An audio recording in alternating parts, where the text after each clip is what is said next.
ಹೊಸ ವರ್ಷಾಚರಣೆಯ ಸಂದರ್ಭದಲ್ಲಿ ಬಿಎಂಟಿಸಿಗೆ ಒಂದೇ ದಿನದಲ್ಲಿ 5.48 ಕೋಟಿ ರುಗಳ ಆದಾಯ ಗಳಿಸಿದೆ. ಇನ್ನು ನಮ್ಮ ಮೆಟ್ರೋಗೆ 2.17 ಕೋಟಿ ರು ಆದಾಯ ಹರಿದು ಬಂದಿದೆ.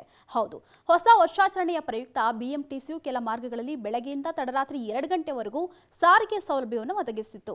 ಬೆಳಗ್ಗೆಯಿಂದಲೂ ಬಸ್ಗಳಲ್ಲಿ ಸಂಚರಿಸುವಂತಹ ಪ್ರಯಾಣಿಕರ ಸಂಖ್ಯೆ ಹೆಚ್ಚಾಗಿತ್ತು. ಇನ್ನು ಬಿಎಂಟಿಸಿಯ ಎಲ್ಲಾ ಮಾರ್ಗಗಳಲ್ಲಿ ಒಂದೇ ದಿನದಲ್ಲಿ 35.66 ಲಕ್ಷ ಪ್ರಯಾಣಿಕರು ಪ್ರಯಾಣಿಸಿದ್ದಾರೆ.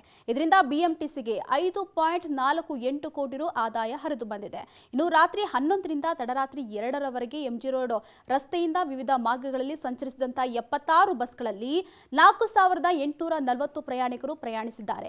ಈ ಬಸ್ಗಳು 2093 ಕಿಲೋಮೀಟರ್ನಷ್ಟು ಓಡಾಟವನ್ನು ನಡೆಸಿದ್ದು 89,254 ರುಗಳ ಆದಾಯ ಬಂದಿದೆ ಎಂದು ಬಿಎಂಟಿಸಿ ತಿಳಿಸಿದೆ.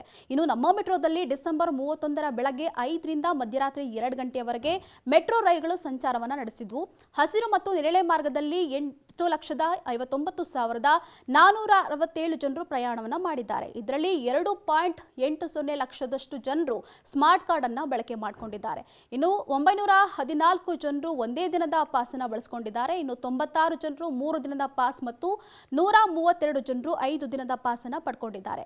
ಅಲ್ಲದೆ 1.12 ಲಕ್ಷ ಜನರು QR ಕೋಡ್ ಅನ್ನು ಬಳಕೆ ಮಾಡಿದರೆ 39,627 ಜನರು QR ಕೋಡ್ನ ವಾಟ್ಸ್ಆಪ್ ಹಾಗೂ 59,321 ಜನರು QR ಕೋಡ್ನ ಪೇಟಿಎಂ ಬಳಕೆಯನ್ನು ಮಾಡಿಕೊಂಡಿದ್ದಾರೆ.